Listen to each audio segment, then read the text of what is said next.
A new children's book will help kiddos know more about the wildlife in their own backyards. Joining me now is Carolyn Mueller-Kelly, who is also a zookeeper at the St. Louis Zoo and put this new book together. This is so great. Thank you for being here. Thanks for having me. And I love the book. It's called Amazing Missouri Animals. What inspired you to write it? So of course I love animals, right? I work at the zoo. I've always loved animals. I just thought it'd be fun for kids to learn about the amazing animals that we have here in our backyards in Missouri. And kind of the goal of the book is to teach kids about animals so that they learn to love them and want to protect them.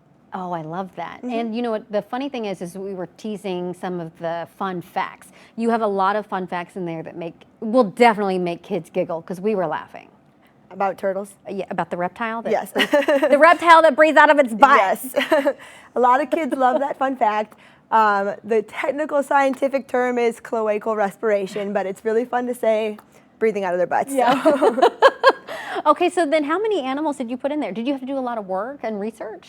I did. So there's a lot of animals in here. There's about 40 animals. Of course, being a zookeeper, there were a lot that I already knew and wanted to write about, but of course there were others that I didn't know as much about, like the greater prairie chicken or burying beetles. I had to do a little bit of research on those. Oh wow, then how did you even know which animals to write about? You know, if you were learning so much, I'm just curious, because sometimes I wouldn't know about certain animals even existing.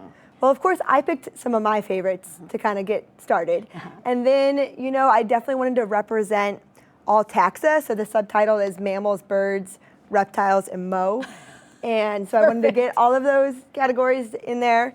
And then, of course, I was kind of looking for some of our state animals, like our state bird and our state mammal and, you know, our state fish and those types of animals as well. I see. Why is it so important for kids to know about the wildlife in their own backyards? Because when you go to the zoo, for example, you see a bunch of different animals that you wouldn't normally get to see in our area. Sure. I think it's important to celebrate all wildlife.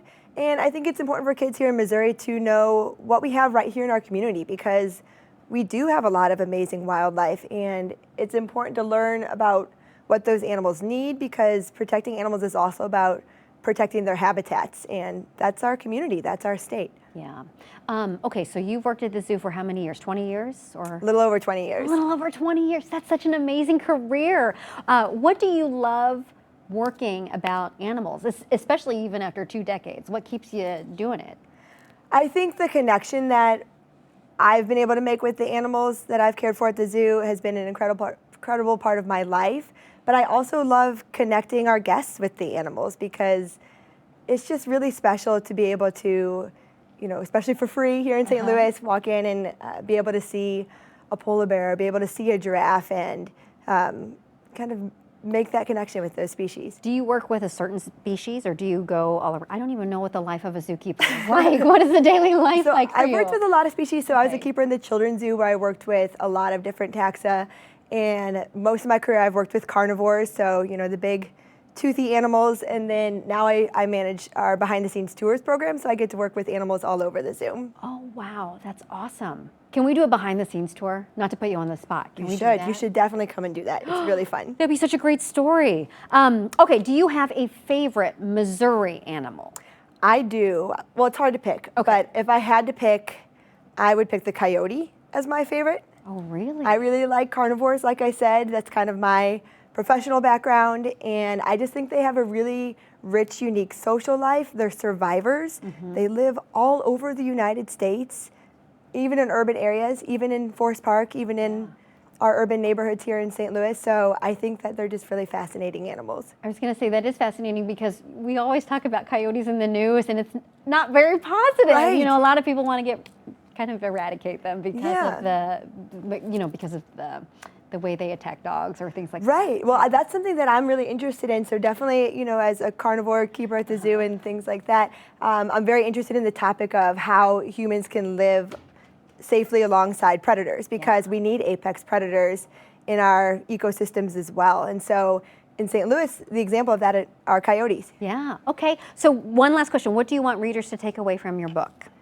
I hope that they just fall in love with the animals that are in the book, and I hope that they learn about a new animal that they maybe have never heard about before. Okay, wonderful. And I know you've got a lot of things happening, like book signings, but I want to share one that's upcoming, right? So you've got one at Heart and Soul on March 7th. Is that the soonest one? That's the soonest Okay. public signing, and then I'm hoping to be, I have a couple at Barnes & Noble coming up throughout the spring, and then I'm hoping to have some at the zoo as well. So yeah, lots going on. Yes, and then I was going to say you can buy your book wherever books are sold. Yes, and then I have my website, CarolynElizabethMiller.com. Okay, perfect. Thank you so much. Can I just say, I don't know if we have time. So I saw page 71. I just opened it, and this is, can I just share really quickly? Yes.